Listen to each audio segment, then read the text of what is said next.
ଅଥ ପଞ୍ଚଦଶ ଅଧ୍ୟାୟ ବିଭିନ୍ନ ସିଦ୍ଧିର ନାମ ଓ ଲକ୍ଷଣ।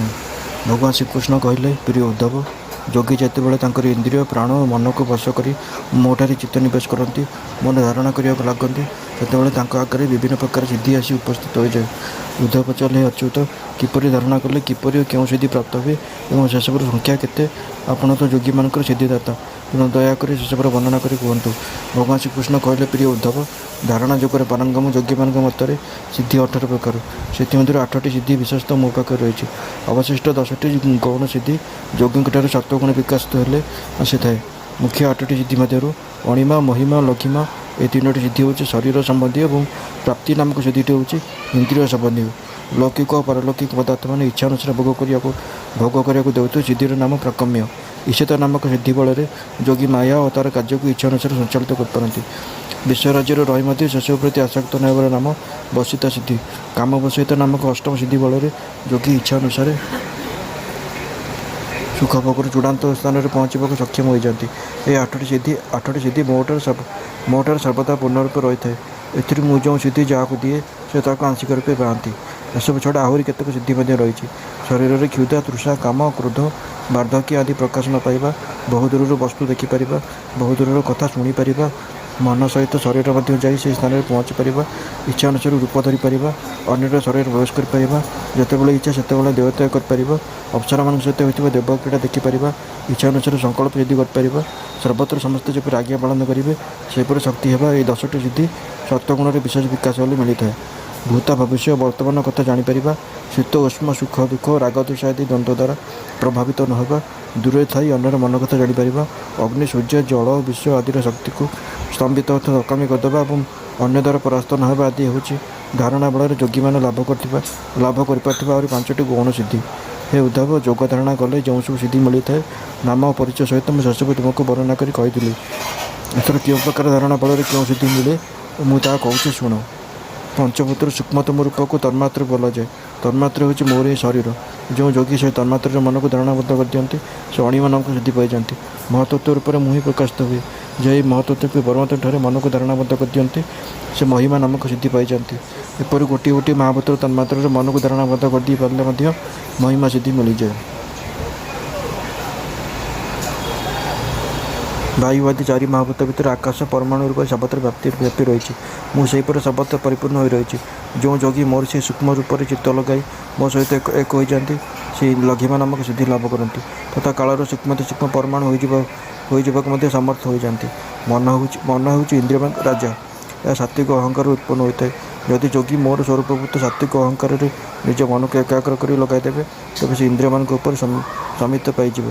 ଏପରି ଭାବରେ ମନକୁ ମୋଠାରେ ଲଗାଇ ଦେଉଥିବା ଭକ୍ତ ପ୍ରାପ୍ତି ନାମକ ସିଦ୍ଧି ଲାଭ କରନ୍ତି। ମୁଁ ହେଉଛି ଅବ୍ୟକ୍ତ ଜନ୍ମ। ମୋ ଦ୍ୱାରା ହିଁ ବ୍ରହ୍ମାଣ୍ଡ ନିର୍ମିତ ହୋଇଛି। ମହତ୍ତତ୍ୱର ଅଭିମାନୀ ସୂତ୍ରାତ୍ମା ହିରଣ୍ୟଗର୍ଭଙ୍କଠାରେ ଯିଏ ମନକୁ ଧାରଣାବଦ୍ଧ କରିଦିଅନ୍ତି ସେ ପ୍ରାକ୍ରମ୍ୟ ନାମକ ସିଦ୍ଧି ଲାଭ କରନ୍ତି। ଏହା ଫଳରେ ସେ ବ୍ରହ୍ମାଣ୍ଡର ପ୍ରଭୁ ହୋଇଯାଇ ପରମେଷ୍ଠି ପଦ ପାଇଯାଆନ୍ତି ଅର୍ଥାତ୍ ସମସ୍ତେ ତାଙ୍କର ଆଜ୍ଞା ପାଳନ କରନ୍ତି। ମୁଁ ହେଉଛି ତ୍ରିଲୋକର ଅଧୀଶ୍ୱର। ମୁଁ ହିଁ ତ୍ରିଗୁଣମୟୀ ମାୟାର ସ୍ୱାମୀ। ସମସ୍ତ ବ୍ରହ୍ମାଣ୍ଡକୁ ନାଶ କରିଦେବା ନିମନ୍ତେ ଯିଏ ସମର୍ଥ ସେହି କାଳ ହେଉଛି ମୋର ବିଗ୍ରହ। ମୁଁ ହେଉଛି କ୍ଷେତ୍ର ଓ କ୍ଷେତ୍ରଜ୍ଞ ତଥା ଶରୀର ଓ ଜୀବାତ୍ମା ଉଭୟଙ୍କର ପ୍ରେରକ ପୁରୁଷୋତ୍ତମ। ମୋର ଏହି ବିଷ୍ଣୁ ରୂପରେ ଯିଏ ଚିତ୍ତ ଲଗାଇ ଦିଅନ୍ତି ସେ ଈଶିତା ନାମକ ସିଦ୍ଧି ଲାଭ କରନ୍ତି। ମୁଁ ଯେପରି ଜୀବମାନଙ୍କୁ ମୋ ଇଚ୍ଛା ଅନୁସାରେ ନିୟନ୍ତ୍ରିତ କରେ ସେ ମଧ୍ୟ ସେମାନଙ୍କୁ ଠିକ୍ ସେପରି ନିୟନ୍ତ୍ରିତ କରିବାକୁ ସମର୍ଥ ହୋଇଯାନ୍ତି। ଭଗବାନ ଏପରି ଷଡ଼ ଐଶ୍ୱର୍ଯ୍ୟର ସମ୍ପନ୍ନ। ସେ ହିଁ ହେଉଛନ୍ତି ତୁରୀୟ ସ୍ଥିତିରେ ଅବସ୍ଥିତ ନାରାୟଣ। ଯେଉଁ ଯୋଗୀ ମୋର ଏହି ନାରାୟଣ ରୂପରେ ଚିତ୍ତକୁ ଧାରଣାବଦ୍ଧ କରି ସ୍ଥିର କରିଦିଅନ୍ତି ସେ ମର୍ଦ୍ଧର୍ମା ହୋଇଯାଆନ୍ତି ଏବଂ ଅର୍ଥାତ୍ ତାଙ୍କଠାରେ ମୋର ଗୁଣ ଉଦୟ ହୋଇଯାଏ। ସେ ବସିତା ନାମକ ସିଦ୍ଧି ଲାଭ କରନ୍ତି। ଯେଉଁ ଯୋଗୀଙ୍କର ମନ ସ୍ୱଚ୍ଛ ହୋଇ ମୋଠାରେ ଅର୍ଥାତ୍ ନିର୍ଗୁଣ ବ୍ରହ୍ମରେ ଲାଗିଯାଏ ସେ ମୋର ସେ ନିର୍ଗୁଣ ନିରାକାର ରୂପର ଉପାସନା କରି ପରମାନନ୍ଦ ଲାଭ କରନ୍ତି। ତାଙ୍କ ଭିତରେ ଆଉ କୌଣସି ପ୍ରକାର କାମନା ରହିନାହିଁ। ସେ କାମ ବଶୟିତ ନାମକ ସିଦ୍ଧି ଲାଭ କରନ୍ତି। ମୁଁ ହେଉଛି ଶ୍ୱେତଦ୍ୱୀପର ସ୍ୱାମୀ। ଧର୍ମ ମୋର ହିଁ ସ୍ୱରୂପ। ଯେଉଁ ଯୋଗୀ ମୋର ଏହି ବିଶୁଦ୍ଧ ସ୍ୱରୂପରେ ଚିତ୍ତ ଲଗାଇ ଦିଅନ୍ତି ତାଙ୍କୁ କ୍ଷୁଧା, ତୃଷା, କାମ, କ୍ରୋଧ, ଶୋକ, ମୋହ ଏସବୁ ପ୍ରଭାବିତ କରିପାରୁନାହିଁ। ତାଙ୍କୁ ମୋର ଶୁଦ୍ଧ ସ୍ୱରୂପ ବ୍ୟକ୍ତି ହୋଇଯାଏ। ମୁଁ ହିଁ ହେଉଛି ସମଷ୍ଟି ପ୍ରାଣ ସ୍ୱରୂପ ଆକାଶାତ୍ମା। ଯେଉଁ ଯୋଗୀ ମୋର ଏହି ସ୍ୱରୂପରେ ମନ ଦ୍ୱାରା ଅନାହତ ନ ଦେଇ ଚିନ୍ତନ କରନ୍ତି ସେ ଦୂରଶ୍ରବଣ ନାମକ ସିଦ୍ଧି ଲାଭ କରନ୍ତି। ସେହି ସିଦ୍ଧି ବଳରେ ସେ ବିବିଧ ଆକାଶରେ ପ୍ରାଣୀଙ୍କର କଥା ଶୁଣି ବୁଝିପାରନ୍ତି। ଯେଉଁ ଯୋଗୀ ନେତ୍ରକୁ ସୂର୍ଯ୍ୟଙ୍କଠାରେ ଓ ସୂର୍ଯ୍ୟଙ୍କ ନେତ୍ରରେ ସଂଯୁକ୍ତ କରିଦିଅନ୍ତି ଅର୍ଥାତ୍ ଧାରଣାବଦ୍ଧ କରିଦିଅନ୍ତି ଏବଂ ସେ ଇନ୍ଦ୍ରିୟକୁ ସଂଯୁକ୍ତ କରି ମନେ ମନେ ମୋତେ ଧ୍ୟାନ କରନ୍ତି।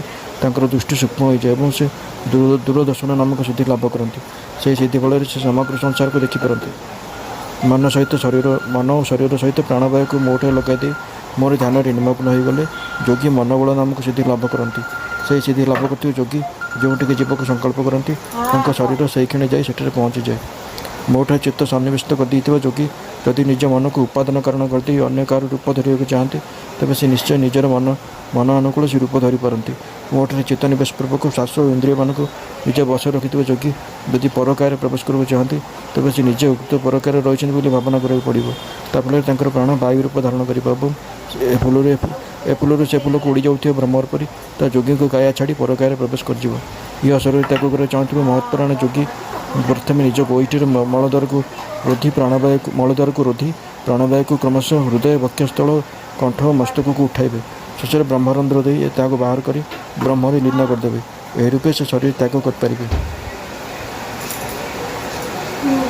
ଯୋଗୀ ଯଦି ଦେବତାମାନଙ୍କ ବିହାର ସ୍ଥଳରେ କ୍ରୀଡ଼ା କରିବାକୁ ଚାହାନ୍ତି ତେବେ ସେ ମୋର ଶୁଦ୍ଧ ସତ୍ୟମ୍ୟ ସ୍ୱରୂପକୁ ଚିନ୍ତନ କରିବେ।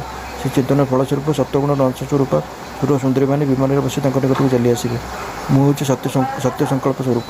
ମୋର ପରାୟଣ ହୋଇଯାଇଥିବା ଯେଉଁ ଯୋଗୀ ମୋଠାରେ ଚିତ୍ତ ଲଗାଇ ଦେଇଥାନ୍ତି ସେ ସଂକଳ୍ପ ସିଦ୍ଧି ଲାଭ କରିଥାନ୍ତି। ସେ ମନ ମଧ୍ୟରେ ଯେତେବେଳେ ଯାହା ସଂକଳ୍ପ କରନ୍ତି ତାହା ପୂରଣ ହୋଇଯାଏ। ମୁଁ ହେଉଛି ଈଶ୍ୱତ ବସୁତ ଉଭୟ ସିଦ୍ଧିର ସ୍ୱାମୀ। ତେଣୁ କେହି ବି ମୋର ଆଜ୍ଞାକୁ ଅମାନ୍ୟ କରିପାରନ୍ତି ନାହିଁ ଏବଂ ସମସ୍ତେ ମୋ ଶାସନର ଅଧୀନରେ ରହନ୍ତି।